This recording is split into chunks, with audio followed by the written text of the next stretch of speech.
Hello everybody, I'm Trevor Bales, and this is the Bales Hay Farm channel. Does that sound okay? Bales Hay Farm channel? Say farm and ranch. I just don't ranch, even though I buried two dead cows. I'm gonna we're irrigating this big old hawk. Can you guys see him? Can you zoom in? Is my finger following him? He's huge.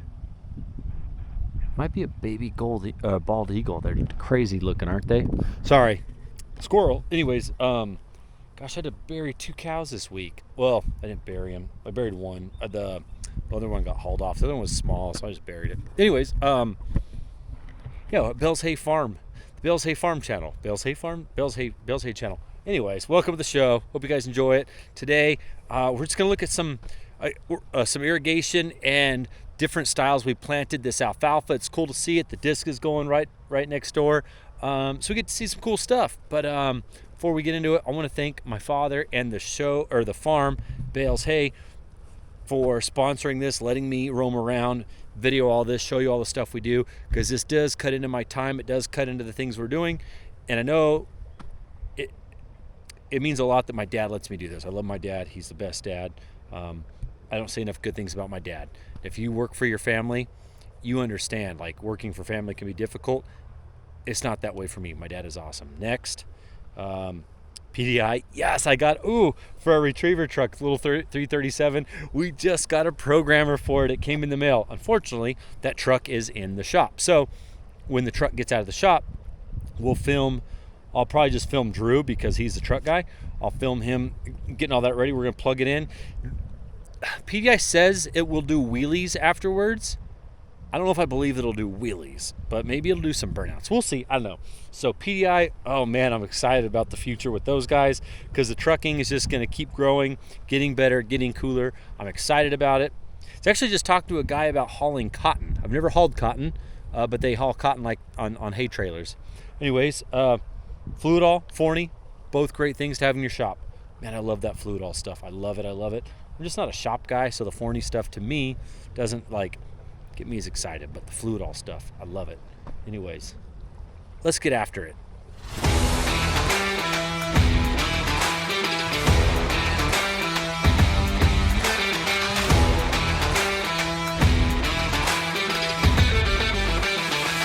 We're making hay. So we're on this little section. It's a lease property. It's kind of funny. It's cut up in quarters. Everything is really steep right here except this one field. Everything irrigates from the north to the south. This field in this quarter irrigates from the west to the east. So it's kind of weird. But because it does, it's not very steep.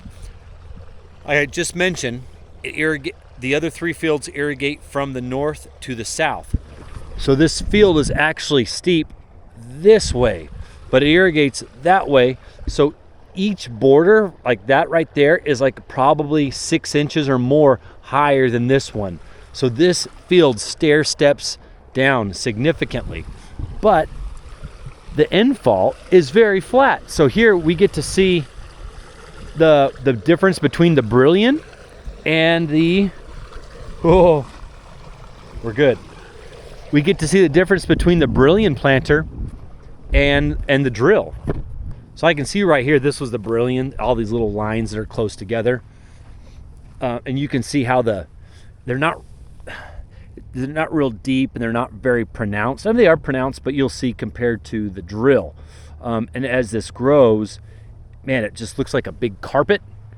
And you can see out there too, you just don't see lines the same.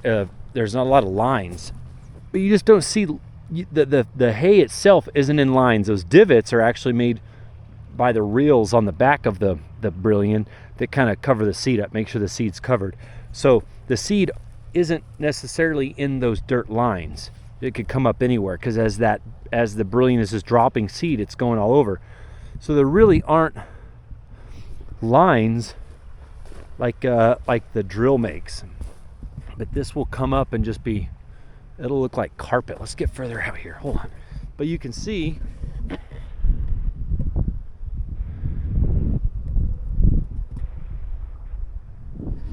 there's not really lines in this field. And that's the brilliant. I love the brilliant. But everything has its purpose, right? So now we're going to walk just across this ditch to the steeper field where we used a drill. Most of our fields are flat, which I like when a field has some steepness to it. I like the water to get off the field, off the crop as soon as possible.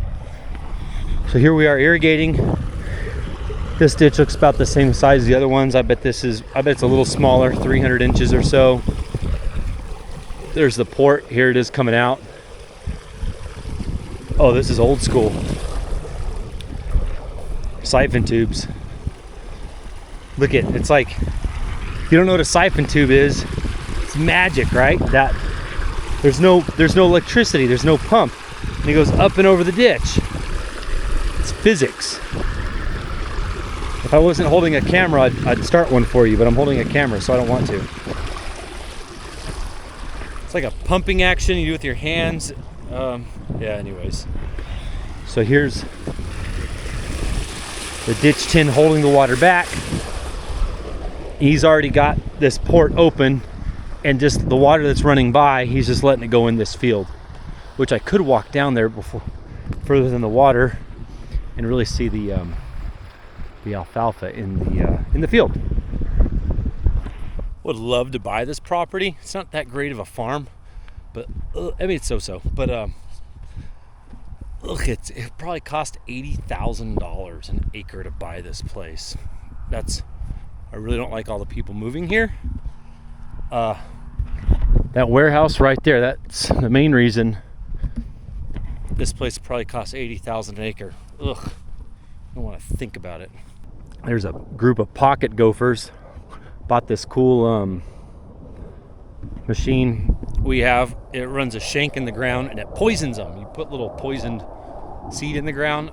We're gonna run it this year. We've never ran it. We've owned it for like 10 years. It just sits. I gotta get rid of these gophers. They're huge. They suck. So here we are in the field.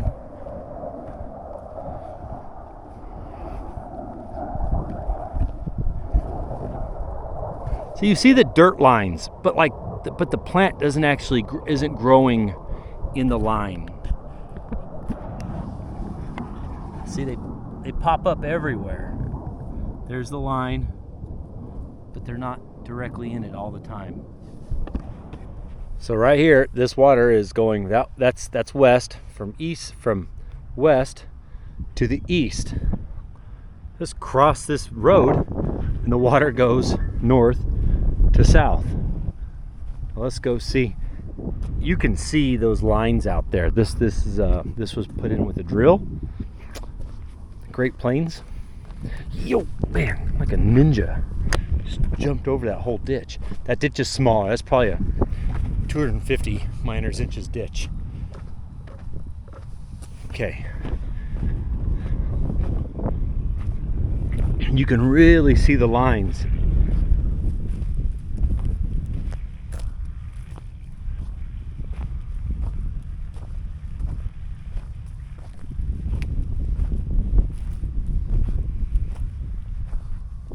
That drill puts it right in a line.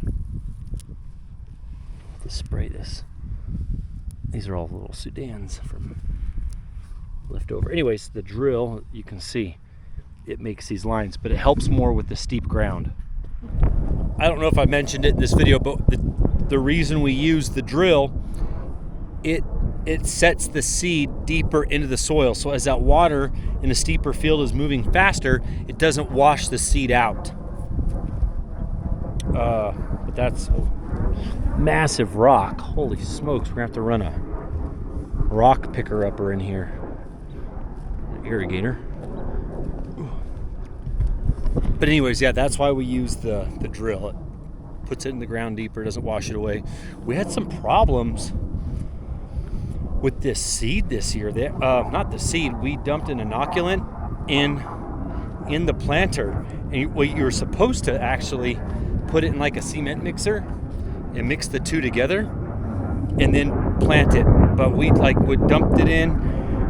The the box on the planter and then dump the inoculant on top, then mix them together. But the coating of it was like kind of sticky, and so the seed would kind of stick together, and it caused Brian had to go back and replant, had the guys replant quite a bit. As I was looking down this field, you can see thin spots and thick spots. I think some of these thin spots is where the inoculant bound up and wouldn't let the alfalfa seed fall through the opening of the planter. I don't know. Looks like an F-16. They're so loud. In the last video, I talked about our district having 2 canals systems. There's the main, and then there is the south extension. Right now, I am up on the main, and it is very big compared to the south extension. And as I was talking before, the goal over the next several 10, 20, 30 years is to narrow it up. I wish I could measure across this. I mean, it's 40 foot across, 20, 40 foot across or so. We would like to narrow it up a bunch, and that does several things. One, there's less water any given time in the canal, but 2, as we did that, we would raise it as well, and that would add pressure to the water leaving the canal going down the ditches. Sometimes we have to keep the water up, not sometimes, always. That's down there. There's some boards that raise the level of the water to make it go down to the ditch to where we're irrigating. So by adding that concrete, that shotcrete in here, we would also at the same time raise the level of the water to add pressure, and it would make our system much more efficient. What we also have been adding slowly, because they're expensive, are these electronic monitoring systems onto that bridge. I'll walk over there, but it's measuring the water, and the goal is to have an entire system ran by a computer. And so it would constantly be monitoring the flow of water, telling it when to open, close, and then make it easier for farmers as well to order water. But it's all very pricey. That stuff's expensive to do. So we're constantly the board looking for ways to get these things paid for. Like I said, it's a long play, but it's something exciting to look for the future of Arizona, and especially, I'm sure everyone watching has heard, there's not a lot of water in Arizona, which is whatever. You've heard my rant on that, but yeah. So this is the main. It's a big canal, but the last water report I looked at, I think the district was 92% efficient. So at the very end of our canal system, it flows over. Now it's not wasted, it goes right to the next district, and then they use it. But we were the last meeting, which I have a meeting tomorrow, the last meeting, I think, pretty sure we were 92% efficient. So out of all the water that comes into the canal, only 8% of it went over. So, and again, that 8% goes to the next district. So they're just getting cheap water because we've already brought it in, we've already pumped it, it's already in the vehicle of which they're going to get water. So everywhere there's a lateral, if you remember from the last video, the lateral is the ditch that carries water to another ditch that feeds the field. In some cases, the lateral feeds the field. In some cases, it doesn't. I'm a little nervous. In the case of this lateral, so at every lateral, there's the dam or the board set up to where right now we've raised the water level up to add pressure to this gate.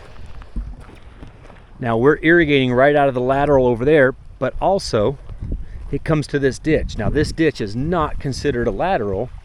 This ditch doesn't carry water to any other fields. It just irrigates this field only. And the same with the other 3 fields. But this lateral carries water to several fields. But this lateral does irrigate several fields. It's always tricky when a lateral is irrigating your field. Someone else might need that same lateral later, and so you've got water flowing past your field. And if your ports, those port lids I've shown you right here, if these port lids are not on all the way, it'll leak into your field. And so you're getting ready to cut your field, and your neighbor orders water, but your irrigators haven't checked your lids. All of a sudden there's water out in your field, and you need to cut, and then you can't because there's water out there. So it's not, it kind of stinks whenever a lateral feeds one of your fields, because other people could also potentially be using that ditch, that lateral, to feed their fields. A lot of ditch talk today, you guys.